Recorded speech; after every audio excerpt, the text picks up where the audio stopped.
Obrigado, é muito amável. Boa tarde a todos. Hoje, como dixía Luisa, celebramos o Día da Terra en prácticamente todas as nosas escolas por todo o mundo. Quero lembrar que son máis de 500 e cada unha tenta facer unha abordaxe, unha aproximación e a danzas, e a canções, e a celebrações, e a conferencias, e a coros, e a moitas actividades que depois van a ir aparecendo nos nosos medios de publicación.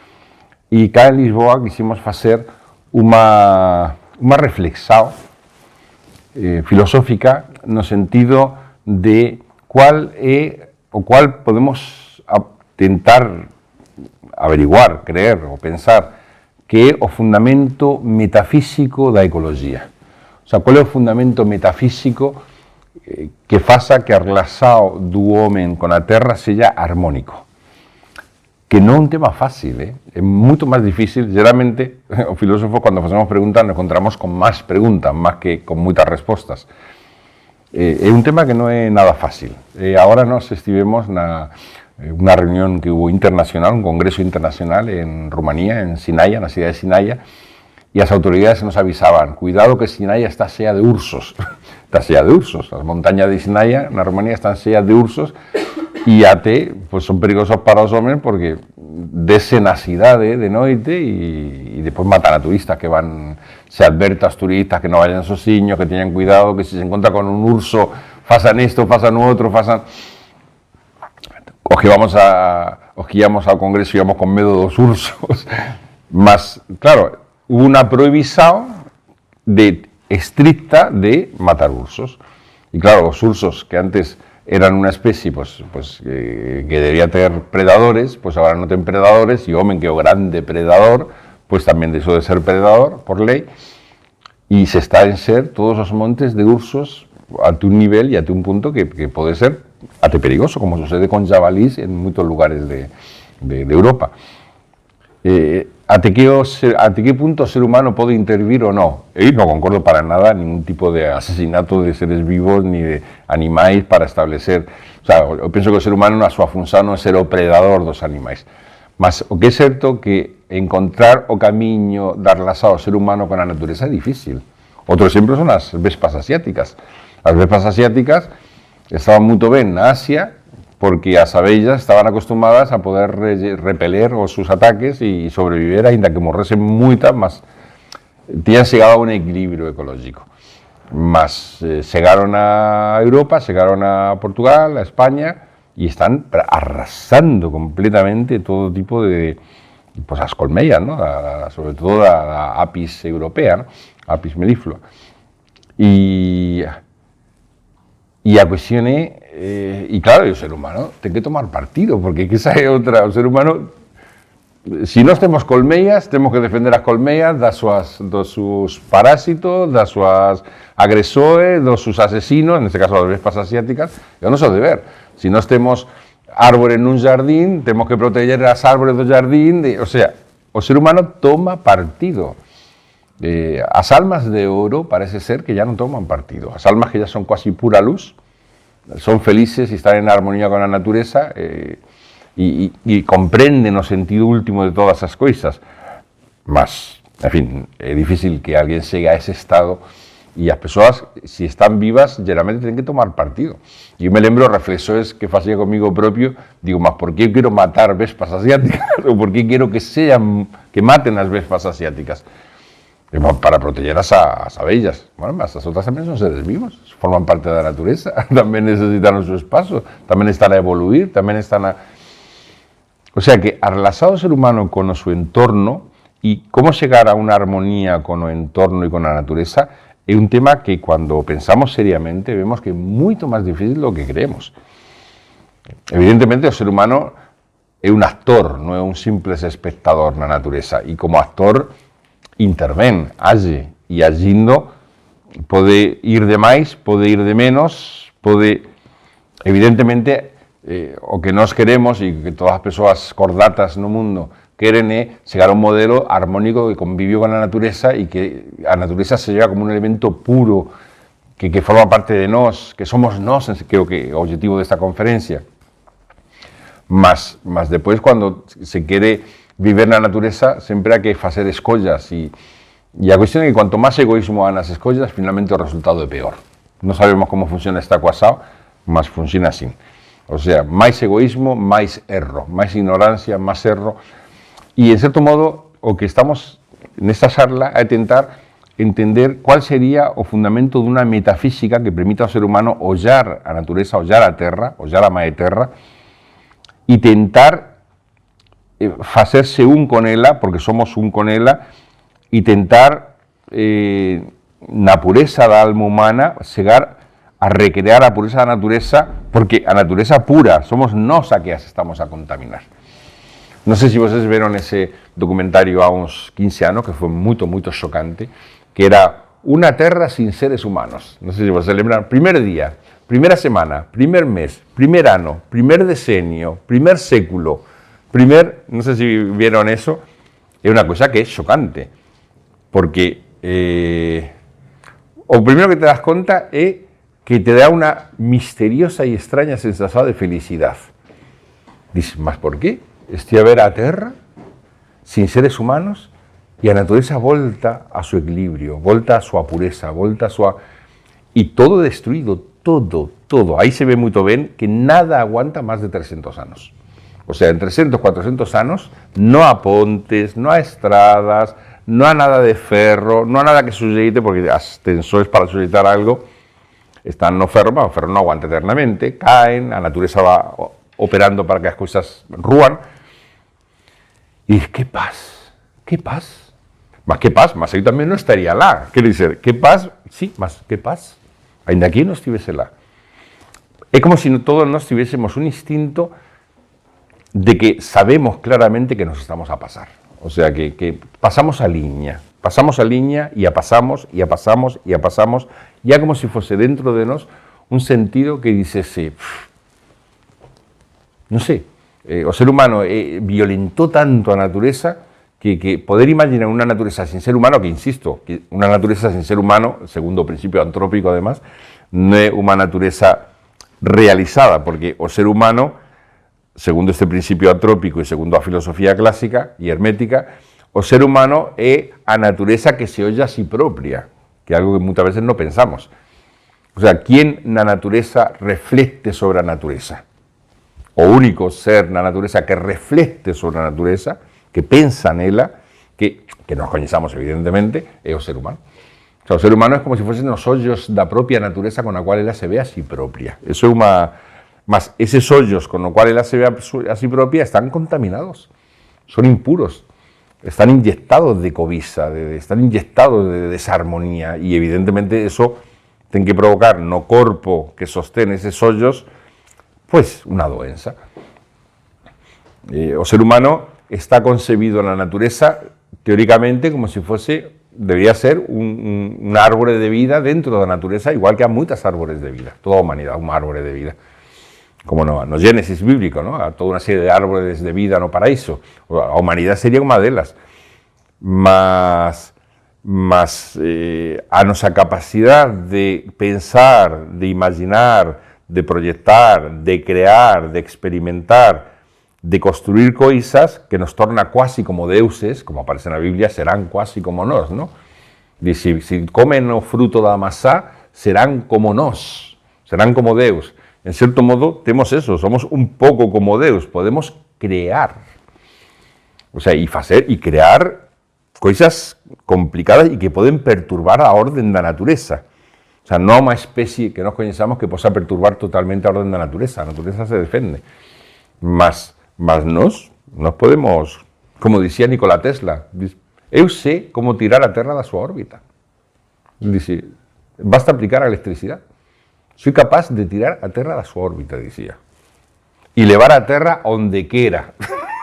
Como se fose un bólido. E nós temos feito con a nosa mente dirigida, neste caso a destruição, por exemplo, a bombas atómicas, pues, sin ser a contaminação. Poca gente sabe que na Terra exploderon máis de 1.400 bombas atómicas. E delas, desas 1.400 bombas atómicas, en ensayos, todo o país que tiña bombas atómicas quería ensayar con ela, quería experimentar.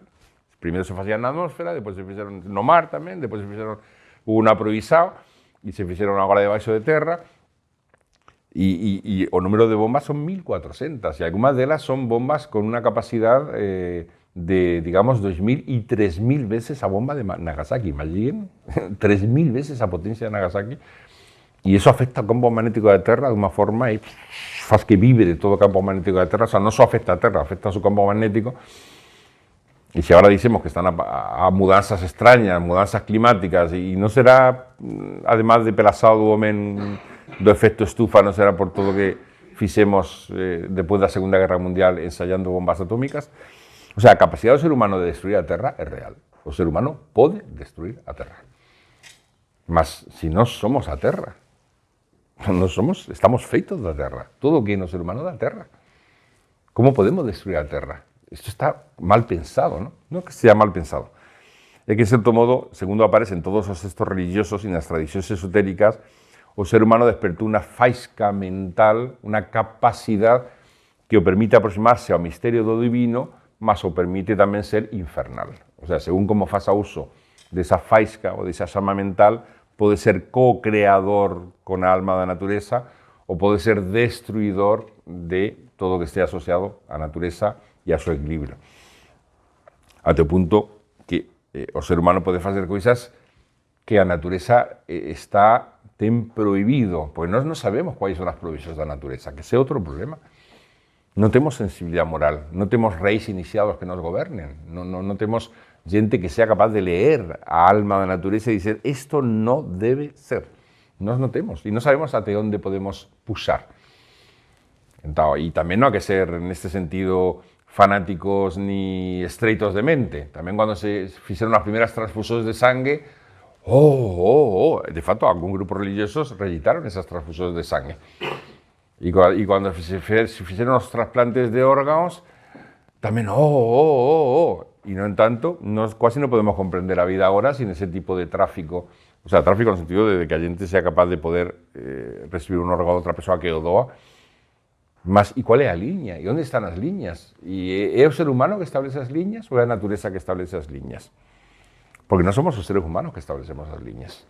Nós podemos establecer as liñas morais daquilo que consideramos segundo a nosa moral, mas a natureza ten liñas e sabe quais son as liñas. E esas liñas, cando son violentadas, há como dixía o fundador de Nova Acrópole, o profesor Libraga, diz, a natureza como mae, como ser vivo, ten mecanismos de seguranza.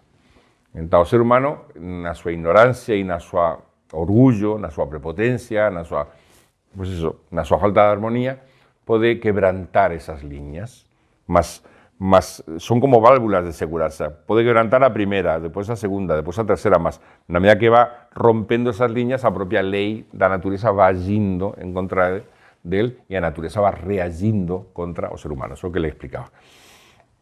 E ele explicaba en concreto en relación con o tema de todos os avances genéticos daquela época, estamos falando dos anos 70, máis ou menos, 80, e ele dicía, a humanidade violentou a primeira regra e non há problema. Ainda dicía, faltan 6 regras máis, mas eu penso que desde que ele dice eso até agora, pelo menos 2 máis se abriron, o sea, 2 portas máis se abriron e vamos a facer uso armónico de iso.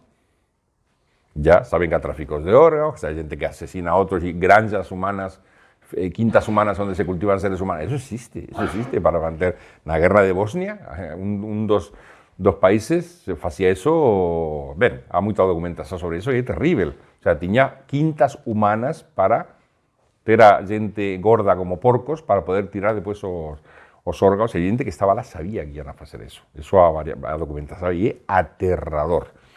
E eso existe. Entón, e porque unha persoa teña poder, diñero, ten direito a que outra persoa desesperada ate, o sea, non ya por delito, sino desesperada, venda un órgano, eso é ilícito? E a natureza pode permitir iso? E até que punto pode permitir iso? O sea que, en certo modo, a natureza ten válvulas, ten limits, e non son só os que o ser humano pode, porque algúns deles que nós non temos mente tan pura para poder percibir esas líneas de prohibición. E o ser humano pode adiantar con a súa imaginación e poder intentar decir, bueno, pues esto no debe ser así, de esta manera. Uso de plásticos. O sea, en los años 60, plásticos por aquí, plástico por allá, industria de plástico, industria más prometedora, más de futuro, todo futuro va a ser de plástico, plástico por todas partes. Y es que no hicieron contas, o sea, ninguém fez contas, ninguém dice, vamos a ver, tantas toneladas de plástico usados para esto, sabiendo que las necesidades de los países son tal, y que la gente va a lanzar el plástico después para el liso, Vamos, una matemática básica, no es necesario ser un ingeniero para darse cuenta que eso era aterrador o resultado a largo plazo. No se importaba. Que paguen los netos. Una hipoteca de estas, que pague o neto. Y ahora está a tierra envenenada de plásticos por todas partes. Los plásticos tardan decenas de miles de años en ser, son moléculas muy longas que no son capaces de ser fácilmente partidas y reasimiladas. Mas é curioso porque o ser humano, onde que está a Terra? Uno dos elementos desta sala, onde está a Terra? Onde está a Terra, onde está o ser humano. Tanto no espacio, nos estamos con ela, mas na situación en que está a Terra de vida, en certo modo, eso se faz espello no ser humano. O sea, a Terra é, en certo modo, non só, mas en certo modo, macrocosmos do ser humano, e o que sucede a Terra sucede ao ser humano. Y es curioso porque ahora salieron estudios, imagino que leyeron en los jornales, de en qué medida hay muchos microplásticos que están circulando por los torrentes sanguíneos, que están en las células, que están en los órganos, que están por todas partes dentro del ser humano y que se sabe que están a producir cancros, que están a producir problemas cardíacos, problemas... Y son los micros, no son los macros. Macro saben.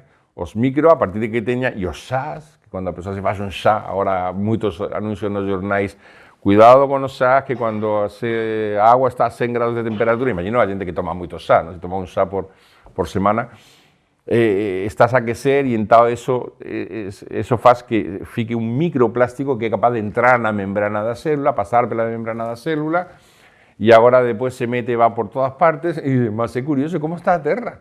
O sea, como está la Tierra y cómo está el ser humano. O sea, o que no hacemos a Tierra, como no somos impermeables na Terra, somos fillos da Terra, o que facemos a Terra sucede no ser humano. O sea, si a Terra ten problema na atmósfera, o ser humano ten problema no pel. Es que é matemático. A atmósfera é a pel da Terra. Até as 7 camadas da pel da atmósfera se establece relação con as 7 camadas da pel de un ser humano. O sea, a Terra ten problemas do magnetismo, do biomagnetismo. Saben que o campo magnético está a fraquecer cada vez más, hasta el punto que casi todos los científicos falan ya que va a haber una mudanza de eixo magnético, que sucede cada 200.000, 300.000, 400.000 años, o que es un proceso que es medio caótico, en el sentido que es complejo y puede até no suceder, puede estar a punto de suceder y después no sucede. Mas analizando el campo magnético de la Tierra desde hace 5.000 años se ve un enfraquecimiento progresivo, más es que un ser humano está igual. O sea, el propio campo magnético del ser humano tiene también desequilibrios. O sea que hay una relación entre la naturaleza y el ser humano. Y el objetivo de esta charla es un poco refletir filosóficamente, juntos, de alguna manera, ¿dónde que está la Tierra? ¿Dónde que está la Tierra? Entonces, ¿dónde que está evolutivamente? ¿Dónde que está la Tierra no espacio? ¿Dónde que está en relación con nosco? O sea, ¿cuál es la relación con nosco? Que es un poco que vamos a ver. Bueno, ¿dónde está físicamente la Tierra? La Tierra está en el sistema solar, un planeta que está a orbitar o sistema solar, Mercurio, Venus, Terra, Mercurio, Venus, Terra. Dicen algunas tradiciones que hay un planeta más entre el Sol y Mercurio, que los egipcios llamaban Ibis, más bien, no importa, la Tierra está en esa órbita. Esa órbita es misteriosa porque a órbita, a distancia del Sol necesaria para que exista a vida tal y como nos conocemos, porque agua y a capacidad de agua y lo que faça agua y como agua permite las temperaturas para que la Tierra desenvolva su naturaleza, pues está en un lugar óptimo, ese es el principio antrópico, que parece que todo está dirigido a que exista conciencia. También esa es una forma de pensar muy infantil. ¿Por qué no puede haber formas de vida que siguen formas de conciencia inimaginadas para nosotros? Por que a forma de vida ten que ser a forma de vida humana? Por que a química, non sei, do carbono até, ten que ser a única química que permita a bioloxía da vida? Tamén os científicos dicían que non podía haber vida no fondo dos océanos pela presao, pela temperatura, e aí encontramos bastante vida, está todo cheo de vida. E tamén no alto da atmósfera há científicos que dicen que há formas de vida, formas minúsculas de vida que sobreviven, e agora se encontra ese famoso urso da agua, non sei se vocês coñecen, que mide medio milímetro, menos de medio milímetro, un 0,1 milímetro, e que eleva no espacio e sobrevive. O sea, lo meten fora, non dentro da cápsula espacial, lo meten fora da cápsula espacial, va e volta, recibiendo toda a radiación, se converte nunha pedra, o tempo desaparece. O sea, unha vez que se converte nunha pedra, é unha pedra. Esa pedra pode durar miles de anos. Ninguén sabe cuál é a duración de vida dun urso de agua. Non se sabe. Se encontraron ursos de agua nas páginas dos libros que ten centenares de anos e no momento que há unha gota de humedad, revive e comeza, bueno, con un fome de 2 séculos, claro, a procurar alimento. Son pequeninos, non há problema, non. Son terribles, se ve visto pelo microscopio, é aterrador, parecen de outra dimensión. Y ahí está, sobreviven a radioactividad, o sea, puede haber formas de vida que nos no imaginamos. ¿Por qué a vida ten que seguir os patrones que nos coñecemos? No sabemos si hay otra forma de vida. Evidentemente, no sabemos cuáles son los indicadores de lo que podemos llamar vivo. ¿Cómo podemos saber eso? James Lovelock, cuando fez toda a hipótesis Gaia, que fue súper revolucionaria, él trabajaba como ingeniero en la NASA para pensar, porque estaban en esa época las viajes a Marte, estaban a ser planificados, que non vamos a encontrar lá. Há un vídeo moito engrasado de Walt Disney feito de que nos encontraremos de vida en Marte, que é moito divertido. Entón, a idea era que este grupo de ingenieros só tiña que pensar que podemos dizer que está vivo. Porque nós vemos ventos, e esos ventos non serán un ser vivo, o sons, e esos sons non serán un ser vivo. O sea, o cousas minúsculas, porque temos que pensar que a vida, seres organizados, ten que ter un tamaño que temos nós. Quizás seres infinitamente máis evoluídos de nosotros que miden o tamaño de 1 milímetro, como há filmes moito divertidos sobre eso tamén. E quizás están varios reinos por cima de nós. O sea, igual que está o reino mineral, vegetal, animal, humano, quizás hai un reino mental puro e intuitivo e ateátmico que son formas infinitésimas de luz, e aí está, son os deuses dos nosos deuses dos nosos deuses. O sea, serían dentro da escala evolutiva os deuses dos nosos deuses dos nosos deuses, e serían átomos de luz. E por que non? Quer dizer, creo que unha mentalidade filosófica é importante para abrir o egocentrismo tan brutal humano de pensar que só é real aquilo que coñecemos e que só aquilo que está na casa, e ahora pensamos, é como a persoa que vive nunha aldea e ahora va a visitar outro país con outra lingua, outros costumes, e fica, claro, alucinado. Mas moitas veces a nosa ciencia é aldeocéntrica, o sea, pensa na súa aldeia e non sae da súa aldeia. E, más no entanto, esta persoa estaba en un equipo para pensar si existe vida en Marte, cómo podemos saber que aquello que lo que estamos a ver está vivo. E que E aí é onde ele chegou ao sistema de autosustentável, ¿no? Que se autorregulaba. E iso foi moito importante para ele, depois de terminar, en base ao estudo dos gases na Terra, poder deducir realmente que a Terra era un ser vivo. Non dis con estas palabras no inicio, mas finalmente o dis, que a Terra é un ser vivo, porque se autorregula. O sea, a unha especie, a biosfera non é a suma da vida de todos os seres na Terra, a biosfera é a vida da Terra que se manifesta nos seres vivos, que muda completamente. Entón, a propia vida da Terra ten sistema de autorregulación como cualquier outro ser vivo. Se faz frío, que faz o meu corpo? Gera calor, treme, ou non sei, ou tira o calor de onde sella.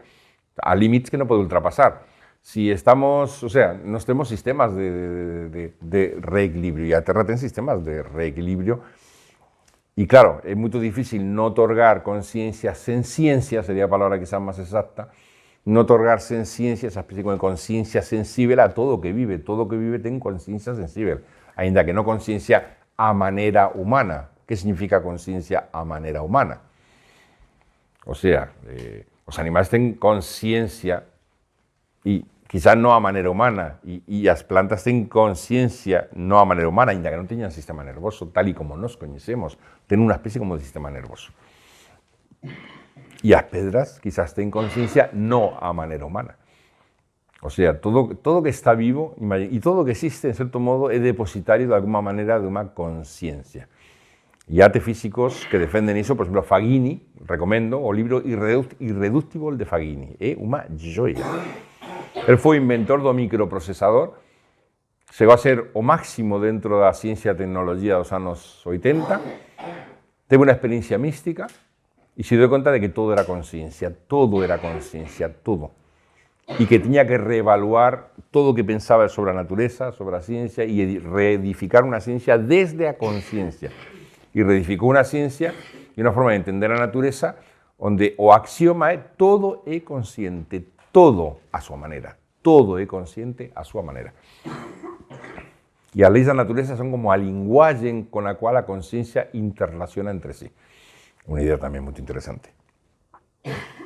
Entonces, esta autorregulación atribuida a Terra, que la convierte en un ser vivo y nos retorna a las antiguas civilizaciones, para todas las antiguas civilizaciones, a Terra es un ser vivo, consciente, mai pai de nós. O sea, un deus, o una deusa, como quieran. Deusa porque a función de mai es mucho más clara que a función de pai, porque alimenta, nutre, ¿no? Y me está a lembrar ahora da historia, a famosa historia do Mahabharata. O Mahabharata é un romance, unha epopeya da India, a máis importante, junto con o Ramayana, do período védico, e trata da guerra entre dois liñas de unha familia, os Kurus e os Pandavas, que implican prácticamente a toda a India daquela época nunha luta de todos contra todos até a extinção quase. E o inicio do Mahabharata é que a alma da terra se presenta ao rei dos Zeus, ao rei da natureza do cosmos, na realidade, é Indra, o Brahma, segundo as versões, e diz que se sente suya, que se sente quasi morta, vean a ideia, a alma da terra a dizer que se sente suya, que se sente quasi morta, que a impiedad dos pés que me pisan é inconcebível ya. Eso es muy importante, cómo pisamos a terra. Porque evidentemente tenemos que pisar, tenemos que caminar nela, tenemos que usar a terra, tenemos que alimentarnos da terra, tenemos que violentar un pouco a terra. Os jainistas é unha filosofía que non violenta nada a natureza. Mas esa forma de vivir é demasiado, quasi difícil. Es arte simpático, saben que un jainista no puede posar, o sea, no puede comer nada vivo. Van con un lenzo para no respirar ningún microorganismo. Nuos, los primeros jainistas ya nuos totalmente, después se cubrieron otros son dos líneas. O jainista real no puede tirar los frutos de árboles, se alimentan de raíces y frutos. No puede, porque eso violenta a árboles. No puede, o su ideal es a no violencia, ahimsa, es a no violencia. Era o ideal de Gandhi, ¿no? Gandhi usó mucho ese sistema jainista. Mas también no puede tirar do sao, porque estás a violentar a los microorganismos que se están a alimentar ahora do fruto. Entonces, claro, no sé, también ellos hacían jejuns de 3 días, 4 días, 10 días, o sea, que comen poquísimo. Entonces imagino que se puñan en un árbol diante da fruta, esperando que a fruta caíse. O tocando así a fruta, a laranja, porque se toca, esta va a caer. Y ficaron media hora antes que caía. Mas eso para os seres humanos normais, eso é inconcebible. Eso é un ideal, non gerar a máis mínima violencia sobre a natureza. Entón, nós pisamos a terra porque geramos violencia sobre ela. Sempre há unha violencia. Mas qual é a violencia que ela está disposta a resistir, a sufrir, en cierto modo? Y como dicen textos do budismo tibetano muy antiguos, dice, cuando invadían a Mae, ela os sacudía do su dorso. É un texto tibetano, é curioso, O sea, ya fala dos cataclismos que extinguieron humanidades previas. Dice, cuando invadían a Mae, o sea, cuando se extendían por todas partes y a su impiedad era tan grande, cuando decimos impiedad es violación das leis armónicas da natureza, era tan grande, dice, ela os sacudía do su dorso.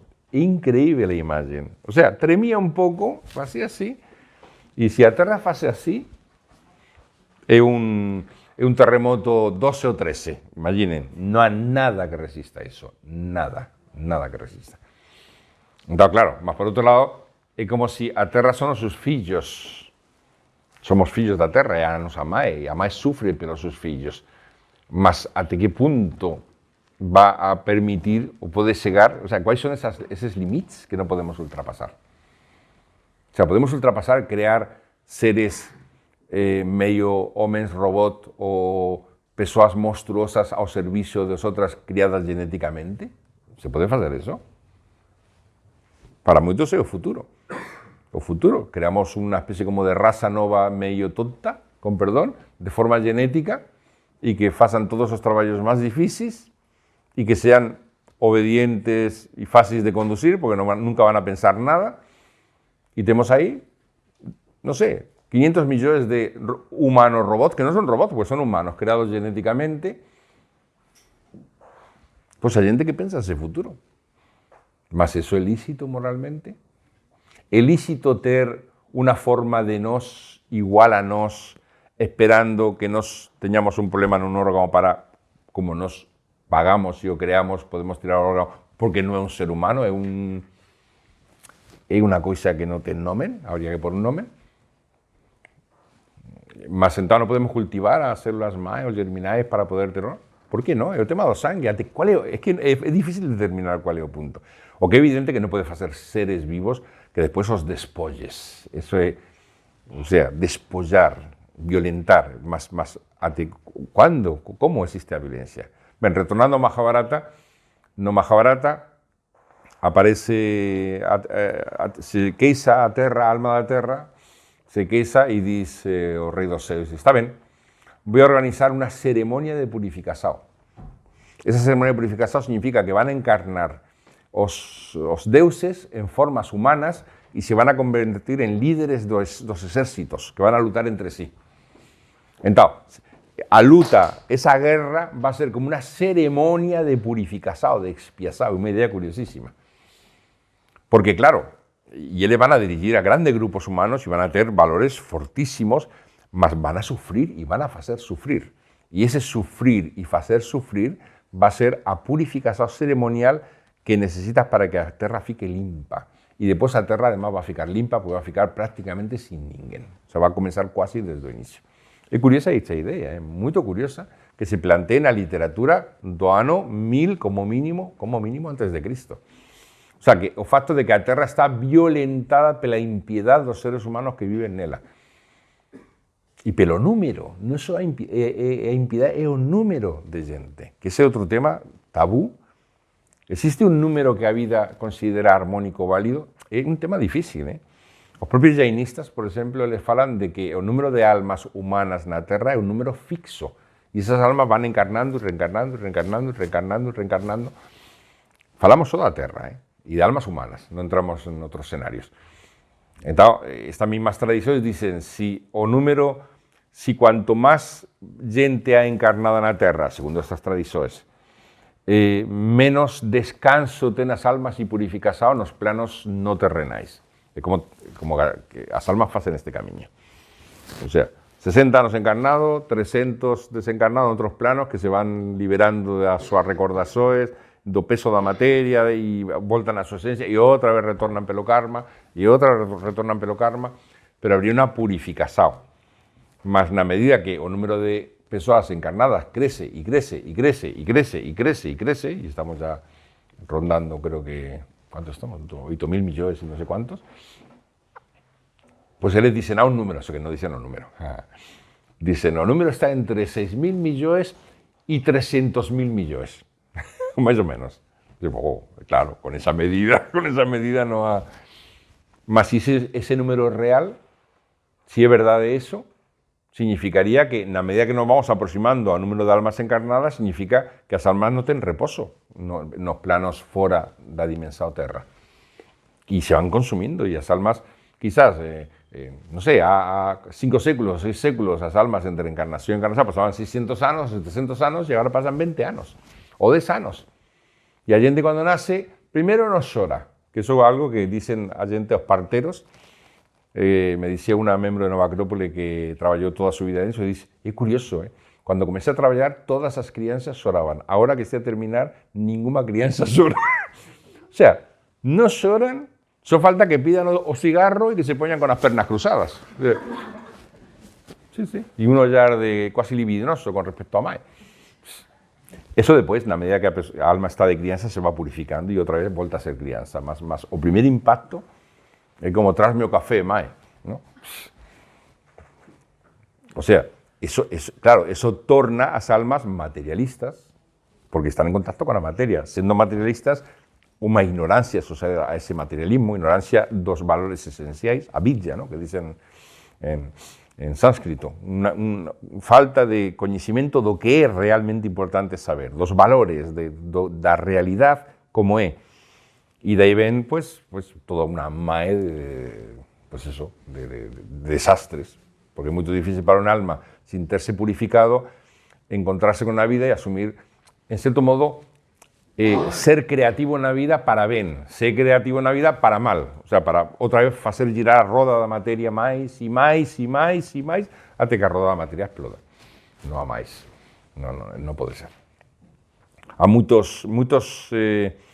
muchas ciencias, en muchas universidades, en muchos lugares del mundo que se fala da colapsología, no sé si oyeron falar, y tú vas a un de estos lugares y dice, quiero que me des una conferencia en esta sociedad, ya hicieron una Nova Acrópole, sobre colapso de los sistemas.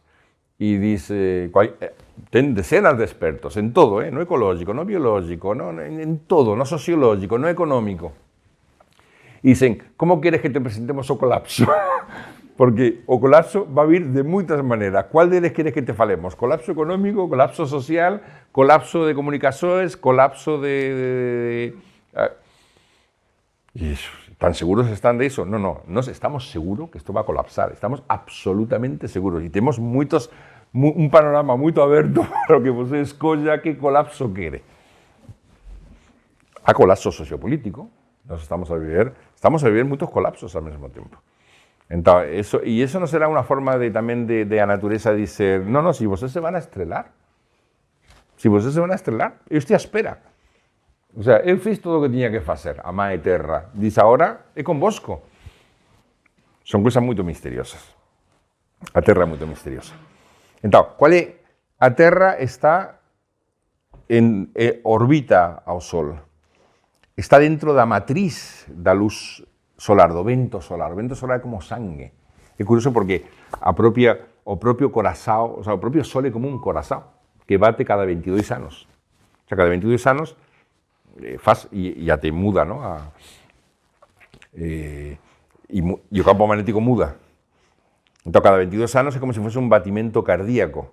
Y el vento solar es una especie como que es un vento ionizado, ¿no? de protones, que va a una velocidad muy grande, más no velocidad de luz, vivifica los planetas como órganos. O sea, los planetas son como los órganos del sistema solar, como chakras, los órganos del sistema solar que están vivificados por la presencia de ese vento solar que entra por los polos de los planetas, pero menos los que tienen un magnetismo activo, y en cierto modo entran en cierto modo vitaliza.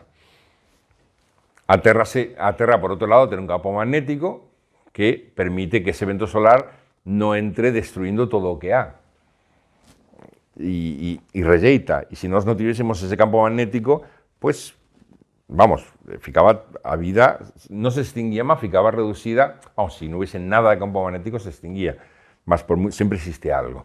A no ser que o planeta morra. En cierto modo, a vida do planeta, segundo a miña visao, se manifesta no campo magnético, a vida no plano físico, no en otros planos más subtis.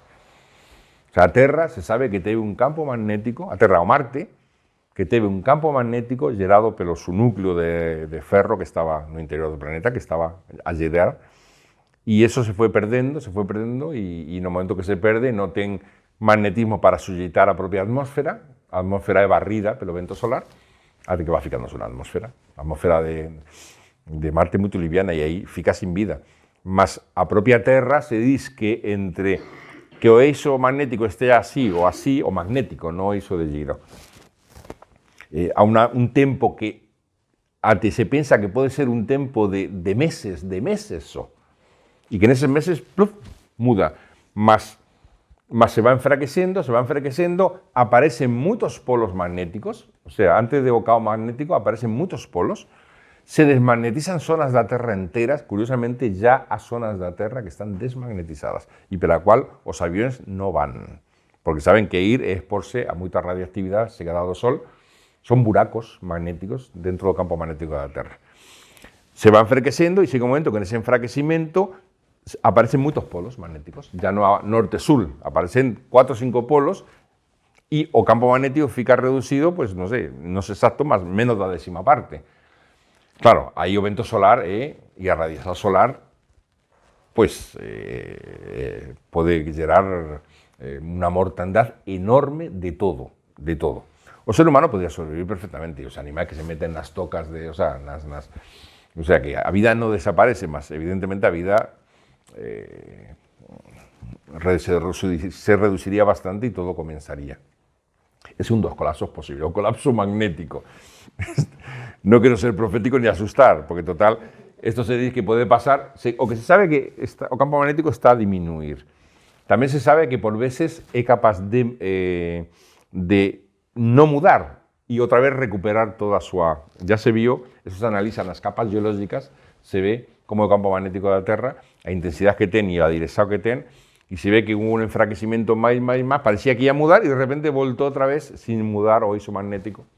É un sistema complexo, non é tan fácil de dizer como 1 máis 2 é igual a 3. Mas, entón, a Terra está en medio dunha matriz, é a matriz, é a grande enerxía gerado pelo vento solar que como sangue, que va comunicando a vida do Sol, va sendo comunicada a todos os planetas, a todas partes, e ten un limite. Ese limite é chamado heliopausa, ou heliosfera, até onde chega o vento solar.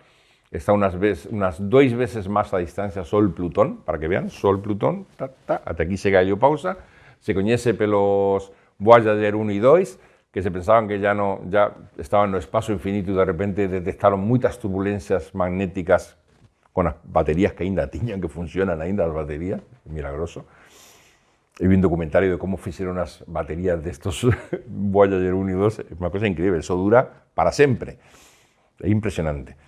E comenzaron a enviar información de turbulencias, enormes turbulencias magnéticas, nunha dirección, noutra dirección, e os científicos locos, o que é isto? E depois, isto só pode ser a interrelación entre o vento solar e o vento cósmico, que gera unha superficie de separación con turbulencias e faz unha especie como de casca do sistema solar, que é o que dixían as antigas tradicións esotéricas, e nós aprendemos desde os anos 70. O Sol ten unha casca onde está, até onde chega o éter, vento solar, e o éter, vento cósmico. Esa limitación, esa superficie de limitación. Eso é un ovo, mas é un ovo que está dentro de outro ovo. Ese outro ovo é todo conjunto de materia que, cuando se desequilibra, cuando entra en el sistema solar, se convierten en cometas de longo alcance, que a nube de Oort. A nube de Oort, nos vemos que há cometas de longo alcance, de uns 10.000, 15.000 anos, además sabes pela velocidade onde poden vir, e que ven desde todas as direccións. Entón, si cometas de 15.000 anos de duración e ven en todas as direccións do espazo e retornan, e pues entón ten que haber máis ou menos un nanoluz, un pouco menos de un nanoluz, unha especie como de nube toda de materia, que forma unha especie como de casca, que sería o contiúdo do material solar original, e se diz que chega a telá realmente o sistema solar. Só que, claro, a diferencia entre Sol-Plutón ou Sol-Heliosfera e E a nuvem de Oort estamos a falar de aquí a 1 kilómetro, pelo menos. Si esto Sol-Plutón, estamos a falar de 1 kilómetro. O sea que o sistema solar aumentou o tamaño en 40 anos de Sol-Plutón a, pues, pelo menos 1000 veces máis. Só que iso a gente non sabe. E é moito triste, pois iso debía ser ensinado nas escolas. Iso é non nas universidades, nas escolas básicas. Que o sistema solar chega até lá. Y ahí se interliga, se interrelaciona con la nube de Oort de una estrella próxima, por ejemplo Alfa Centauri, y que los movimientos entre ambas producen elementos gravíticos que hacen que saian cometas enderezados ao Sol. Os planetas, ¿dónde está a Terra? ¿Dónde que está a Terra? Está no sistema solar. O sistema solar é como se fosse un átomo de una molécula cósmica formada por centenares o miles de estrellas que forman una unidad vital y que nacieron al mismo tiempo, una misma nebulosa, que puede ser llamado un cúmulo abierto, ¿no? Está cúmulo fechado y cúmulo abierto. Y esa molécula, en esa molécula tenía mucha importancia, según algunas tradiciones, Sirio. Sirio sería como o corazón de esa molécula o de esa unidad vida molécula. Mas esa molécula é unha e temos outra, por exemplo, nas Pléyades. Nas Pléyades, que vemos moitos puntiños, pim, pim, pim, pim, pim, pim, de estelas aí medio azuis, pois se eles nos ven a nós desde lá, nos van a ver como moitos puntiños tamén. É un cúmulo. Nós somos un cúmulo, eles son un cúmulo. E agora vemos unha Vía Láctea sea de cúmulos, infinidad de cúmulos de estrellas, que son como moléculas, e en certo modo a Vía Láctea sería casi como unha célula, o equivalente de unha célula. Y esa célula está dentro de la compañía de una red local de células, o sea, de otras galaxias, y que forman centenares de miles de elas, hacen como un tejido. Ese tejido está asociado a ellos llamados supercúmulo de Virgo, según nuestra ciencia actual, claro, y todo ese supercúmulo de Virgo está arrastrado por lo que llaman un grande atractor que puxa centenares de miles, no más, no me lembro, centenares de miles de galaxias a una distancia de 300 millones de años luz. Una galaxia mide 100.000 años luz, más o menos. Ahora, pensen 300 millones de años luz. Y que hay varios de esos atractores no cosmos que están moviendo o cosmos de una manera casi inimaginable. O sea que en ese sentido, a nuestra grande casa Mae Terra sería al mismo tiempo una especie como de electrón de un átomo dentro de una molécula, dentro de una célula, dentro de un tejido, dentro de un organismo, dentro de un infinito que es difícil de imaginar, desde luego. ¿Dónde está a Terra? A Terra está donde estamos nós. Una idea que muchas veces no pensamos. O sea que si nos vamos a Lua, no, primero, a Lua está na Terra. A Lua no está fuera de la Terra. Eso se descubrió a poco tiempo. Se descubrió a uns 10 anos que hay una nube de hidrogenio que va bastante máis alén da Lua y que polariza a luz de una manera determinada, a luz que ven do Sol, de manera que é como se fose a última camada de gas da Terra. A última camada de gas da Terra chega unas 2 veces máis alén do que está a Lua. O sea que a Lua está dentro da Terra. É así. O sea, eu teño a Terra e teño as atmósferas. É como dicir, non estamos na superficie da Terra. Eso é moi ilusado. Nós estamos dentro da Terra. Porque entón a atmósfera o qué? A atmósfera é a pel.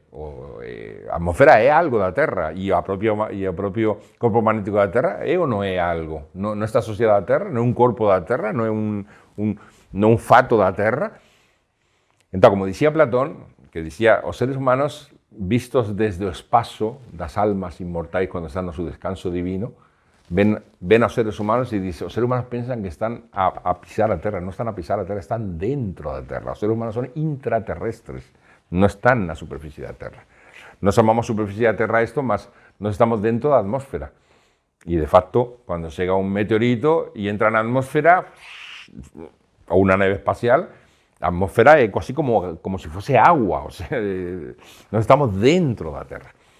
Mas a Terra, as súas camadas gaseosas, chegarían máis alén da Lúa. O sea, que a Lúa sería un corpo morto dentro da Terra. E digo corpo morto porque como un cadáver. non ten magnetismo, non ten o propio movimento da Lúa, que está sincronizado con o movimento da Terra, indica que é un ser morto. O sea, non ten dinamismo propio, é arrastrado pelas mareas gravíticas da propia. Por eso vemos sempre a mesma faz da Lúa. É un corpo morto en descomposición, que tardará en descomporse o tempo que sella, e quizás en 1 millón de anos, en 1000 millóns de anos, se desfará, se desmoronará, cando perda a cohesión. Entón, todo eso é terra. O sea, a terra chega máis ou menos 2 veces máis a distancia que nós chamamos Terra-Lúa. Eso tamén é un dato curioso. Más ben, imaginemos que vamos máis alén da Terra, porque esa outra coisa, todas as estacións espaciais non están fora da Terra, están dentro da Terra, para ser protegidas da radiación cósmica e do vento solar. O sea, si estuviesen, por eso ten moito cuidado e por eso o tema da viaxen á Lúa, ninguén quere que ir á Lúa. É como se tuviesen dito, fuimos á Lúa e sobrevivimos de pura casualidad. No queremos ir á Lúa de novo. E non van á Lúa.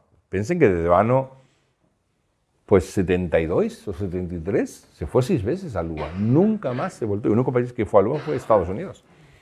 Y no voltan, y no voltan. ¿Y por qué no voltan?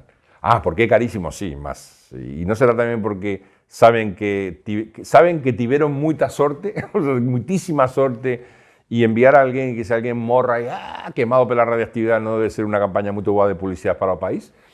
O sea, debe ser algo terrible. Y a Marte, ben, imagines que chegamos a Marte, que antes ou depois chegaremos, ya habrá medios para chegar, para proteger as persoas da radioactividade, dos rayos cósmicos ou do vento solar. Si nós estamos en Marte, na realidad non estamos en Marte, nós estamos na Terra, porque é que nós somos a Terra. Entenden un pouco a idea? O sea, nós somos un pedaciño da Terra que está en Marte. Ese pedaciño da Terra que está en Marte non está en Marte, está na Terra, porque é Terra. Non sei se... O sea, a capacidade de interación real, orgánica, vital que existe entre aquilo que é dunha natureza e outra natureza é como... Sí, que tú dices, pues nos llevamos sementes, pomos as sementes, conseguimos aproveitar a agua que há lá, parece que há agua en Marte, aproveitamos a agua, facemos crecer, muito ben, as sementes son da Terra. O sea, o que está a crecer é terra, é terra. O sea, todo o que se está a formar é terra. Entende un pouco a idea? O sea, onde o homem va a terra con él, porque é terra. É como cuando pisamos a terra, Neil Armstrong, cuando tuvieron a cortesía os Estados Unidos, que divina cortesía, tiñan naquelas épocas, a cortesía de dizer a humanidade chegou a Lúa. No dice Estados Unidos llegó a Lúa, eso tería sido un acto de soberbia, ainda que les pensan, ¿no? Saben que Estados Unidos es de los pocos países que no asignaron un acuerdo espacial de decir que a Lúa de todos. O sea, todos los países que no fueron a Lúa dicen que a Lúa de todos. Los países que fueron a Lúa no asignan un acuerdo de que a Lúa de todos. Es una ironía. Mas tuvieron a delicadeza de por a humanidad llegó a Lúa. Y es verdad. Chegou Neil Armstrong, mas chegou a humanidade. O sea, é un ser humano, chegou a humanidade. Entón podemos dizer, na realidad chegou a unha parte da Terra, chegou a Lúa. Unha parte da Terra chega. É que non deixamos nunca de ser Terra. Esa é unha idea, é que non somos Terra. O sea, sí, segundo as bellas tradições, há dentro de nós unha faisca de eternidade que non é da Terra. Que sería o espírito Pae Mae dentro de nós, y que sería a raíz eterna que va peregrinando en ciclos cósmicos sin fin, segundo as tradicións teosóficas. Esas faiscas do logos, que ni siquiera é do logos solar, ate, pasa a través do logos solar. E que serían como, digamos, a centella divina non é da Terra, mas tirando a centella divina a nosa propia conciencia, ainda que teña como raíz profunda esa centella divina, a nosa conciencia normal é da Terra. E daí ven outra relación. Onde que está a Terra? No noso corazón. Porque, aínda que existe unha faisca divina que diga que, en certo modo, a nosa casa celeste é o infinito, e iso existe en todo ser humano, e a peregrinaxe do infinito é a nosa natureza verdadeira, mas a Terra está no noso corazón porque é que nós somos alma da Terra tamén. Somos alma da terra e a faisca divina que percorre a eternidade. As dúas cousas ao mesmo tempo. Por eso, vocês imaginan, facemos unha colonia en Marte. Toda a xente está en Marte, feliz, en Marte, facendo festa na discoteca de Marte, como nos filmes estos de... En que pensa a xente que está en Marte? Na Terra. Só pode pensar na Terra. Porque como se pode...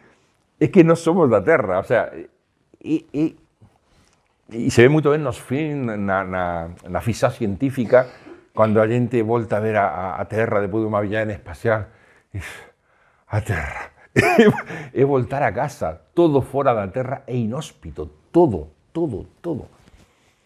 Nós podemos adaptarnos á Terra con máis ou menos dificultad, depende de onde vivamos. Se vivemos no Polo Norte é difícil adaptarse, mas se consigue. E de facto os esquimos consiguieron. Mas seremos capaces de adaptarnos emocionalmente, non só físicamente, a un planeta que sea aleio á Terra? Pensen con imaginar, intenten imaginar iso. Vocês que pensan? Que non? A persoa pode ter, mas sí, eu vivo nunha estación espacial, a mí que me importa, veo infinito sempre, as estrelas. Tú es da Terra. Quizás aquel que nacese lá, bueno, eso ya, mas aínda así, é carne da Terra, é sangue da Terra, é alma da Terra, o sea, por moito que naza na estación espacial. E há un romance científico que algúns pensan que é unha profecía, que non é científico, que foi unha evidencia de alguén, que é moito curioso, e facen como se fose alguén que vive no ano 3400, que acorda lá e que era un doente que pensaba que vivía en 1960 e non, era unha doenza, na realidad vivía no 3200 e cada vez que ficaba en coma estaba... É un romance que está a ter unha certa importancia de un autor grego. E entón faz como unha retrospectiva da historia da humanidade até o ano 3200, que é moito curioso, a verdade é que é moito sorprendente. Entón, entre cousas moito sorprendentes, dis que finalmente no 2300 ou por aí o home estableceu unha colonia fixa en Marte e conseguiu pouco a pouco levar xente e chegou a haber pasado centos de anos até 1 millón de persoas en Marte e que despois hubo non se sabe que pasou, se pensa que foi un terremoto ou algo e se destruiu todo e morreron todos. Isto é física científica, fala do ano 2400, mas vocês imaginan que se nos enviásemos unha colonia a Marte, que crecese, que fose até unha cidade, que esa cidade tivese unha vida florescente, todos pensando na Terra, claro, etcétera, etcétera. E todo eso fose destruído, a humanidade enviaría outra vez unha colonia a Marte? É unha pregunta interesante. O máis seguro que non. É como, porque non é natural, entenden? Non é natural, é como unha experiencia que facemos. Mas si sae mal, non vamos a repetir, porque está fora do camiño da natureza. Cando comenzaron as viaxes espaciais, apareceu un artigo na primeira revista que fez o profesor Libraga, cando fez a Nova Acrópole, que está un artigo que non é de él, aparece asinado con outro nome, que dis que faremos nas viaxes interespaciais, o que faremos. E é moito bom porque era a época, estamos a falar, era 1957, o sea que cando estaban os primeiros satélites a ser enviados, os rusos que gañaron primeiro a partida e depois, antes de chegar á Lúa, ese artigo é antes de chegar á Lúa. E, bueno, o primeiro que dice o artigo, todo o que se está a facer é militar. E o interés, que naquela época a xente normal non sabían os especialistas. É todo militar, intereses militares exclusivamente. Mas dice no artigo, que levaremos nos viaxes interespaciais, que levaremos aos outros planetas, ás outras estrelas, que levaremos as nosas porquerías, é o que levaremos. O sea, o noso egoísmo, a nosa ignorancia. O sea, os seres humanos ya están pensando deixar un planeta convertido nunha lixeira, porque iso é o que está na mente de moitos científicos. E se se promove tanto a viaxe a Marte, viaxe a alguma Terra, a existir alguna Terra en algún outro sistema solar, será compatible con a vida humana, é como dice, adeus Terra, te vamos a deixar convertida nunha porquería e nos vamos. Pois eso é como un virus, ¿no? Que mata o corpo mae no cual está e depois va a colonizar outro corpo mae. E dicía no artigo, que levaremos? Levaremos os nosos egoísmos, a nosa ignorancia, a nosa soberbia, a nosa cobiza, a nosa... E que faremos neses outros lugares? Faremos o mesmo que fixemos na Terra, con a diferencia que a Terra é o lugar onde debemos estar, que é a nosa mãe, que somos responsables de ela, en certo modo. Ben, ela é moito máis poderosa que non, mas somos responsables de que esteja, que non facer nela asneira ni porquería, e estamos a facer asneira e porquería, as dúas coisas. E depois ele faz un comentario moito interesante este artigo. Diz, todo ese esforzo que se va a facer no espacio, estamos a falar en 1957, o sea, que era cando estaba comenzando todo o esforzo, sería moito máis útil na exploración dos fondos do mar. Que é unha idea que agora nos dimos conta 50 anos depois. O mar está cheio de maravillas minerais, de medicinas, O sea, o estudo dos fondos dos mares e o estudo do mar é unha fonte infinita de beneficios para o ser humano e o esforzo que pusemos na conquista do espacio por razóns militares, que eso está aí e non deixou de estar lá. E outro día vi un documentario que fiquei completamente xocado, que os satélites que están a rondar a Terra, está ano 1957, 58, 59, e van aparecendo pim, cada vez máis. Bueno, chega un momento de que son unha auténtica nube, non sei, máis de 2000 ou non, moitos máis, non me lembro do número, é unha nube, sin contar que cando há un problema entre eles que se rompen o que sea e o liso espacial comeza, eso é impredecible por onde está ese liso espacial. O sea, temos contaminado todo está contaminado. Até o máis puro, inmaculado que pensábamos que era imposible ser contaminado, que o espacio ficou contaminado. O espacio ficou contaminado. O único que non está contaminado, decía o profesor Libraga, é o fogo. É un elemento que curiosamente se mantén incontaminado. A ver, ese é outro tema de outra charla. Entón, onde que está a Terra?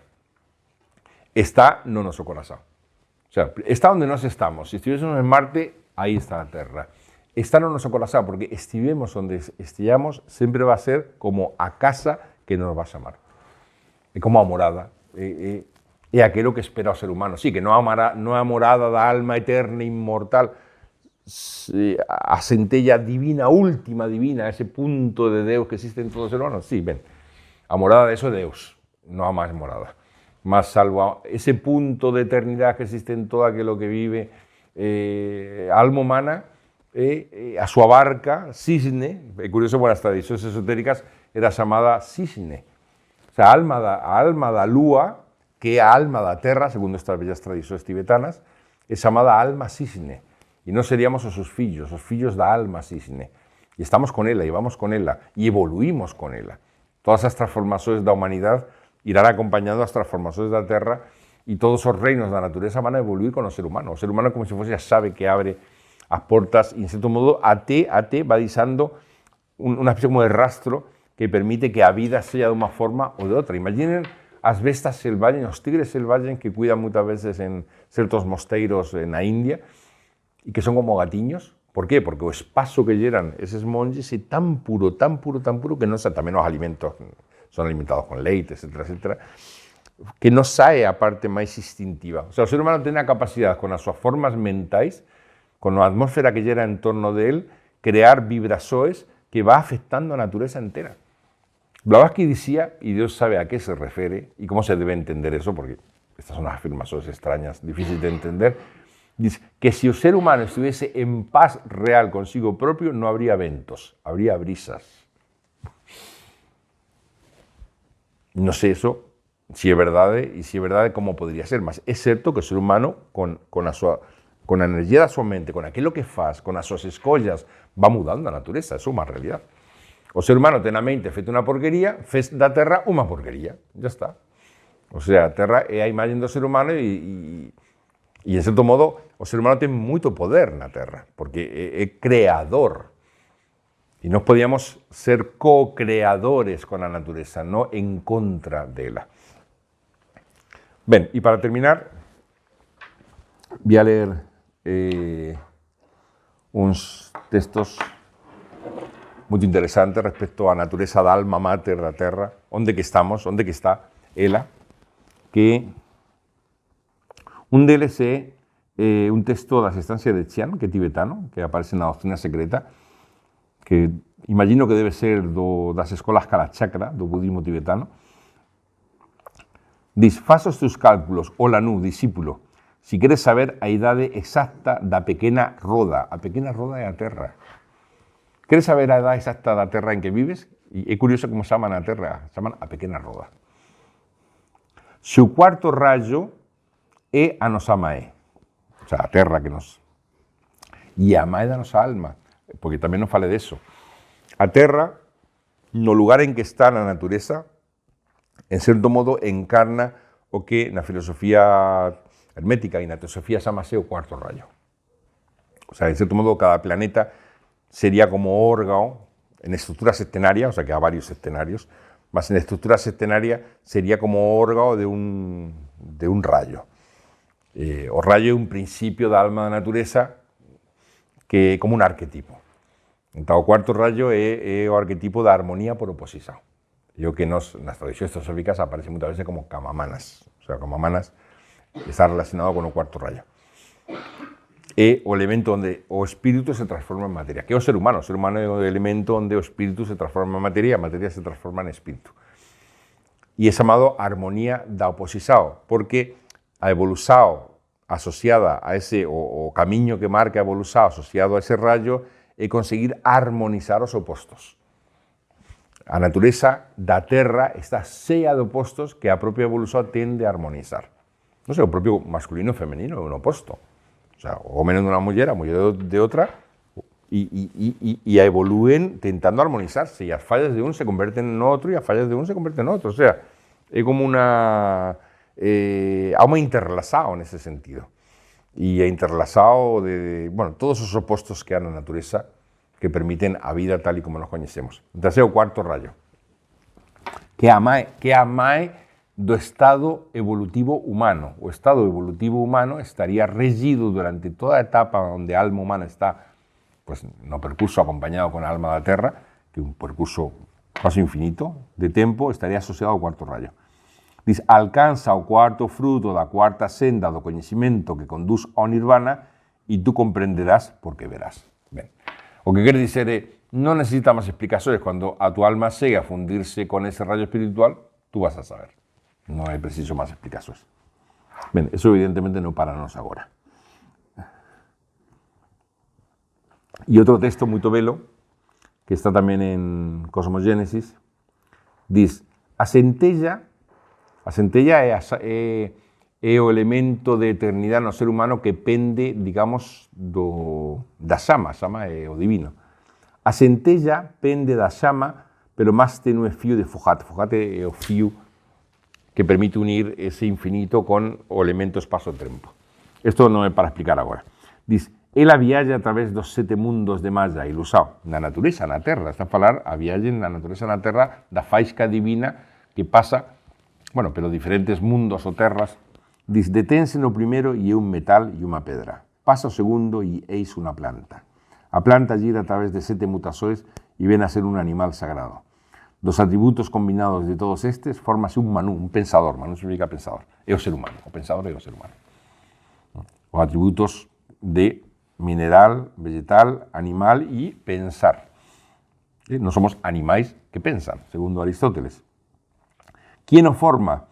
As 7 vidas e a vida una. Porque os seres humanos seríamos septenarios, teríamos 7 principios, e a través de esos 7 principios pasaría una vida eterna, que é aquel que vivifica esos 7 principios. ¿Quién o completa? O quíntuplo la espíritu. Eso se refiere, quien o completa o ser humano é a súa xama mental superior. É o que aparece no mito de Prometeo como o fogo que robou Prometeo aos deuses e entregou aos homens e o homem se convertiu nun ser criador. ¿Quién aperfesoa o último corpo? O último corpo é o corpo Kamamanas. Diz, o corpo no cual estamos a evoluir agora, o ser humano. O peixe Venus. O peixe, Venus, o sea, Venus que exerce unha influencia sobre o fogo mental. Pecado, no soma é a natureza, e está asociado a lúa tamén, lúa natureza, e pecado. Pecado é a frisao que existe entre o que somos e o que debemos ser. É o pecado, ¿no? O pecado é esa natureza mental divina. esa natureza primogenia terra, lua asociada pelo influxo da lua sobre a terra. E esa frisao durante millóns de anos entre o que somos e o que debemos ser, a alma a través de miles de encarnações, va aperfeiçoando a propia natureza humana. Esta gente ten moita paciencia. Cando facen textos, dicen, no, o ser humano ten... Aí se va perfeccionando, pouco a pouco, vida a vida. E ya para terminar, un poema de Fernando Pessoa, que non me lembro do nomen, eu sempre digo este poema con o nomen de Sursum Corda, desperte nos corazones, ou en alto os corazones.